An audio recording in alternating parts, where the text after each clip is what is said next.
ভাবি, আপনি আমার সব কাপড় চোপড় গুলো ধুয়ে দিচ্ছেন তো? আল্লাহ গো, আপনি আমার নতুন শাড়িটা ছিঁড়ে ফেলেছেন। কারণ আমি এখন মার কাছে যা বিচার দিতেছি।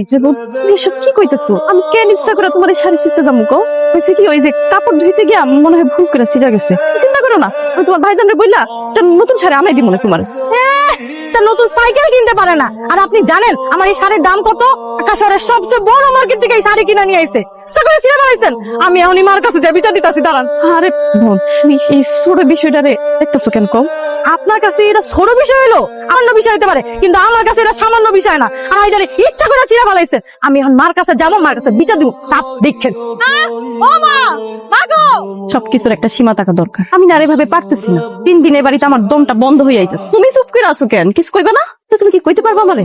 আর কতদিনের সমস্ত কিছু সহ্য করতে হইব? কতদিন পুতুলের মতন হয়ে দাঁড়াই থাকবো? আর কতদিন তোমার ভাইয়ের গোলামি করতে হইব?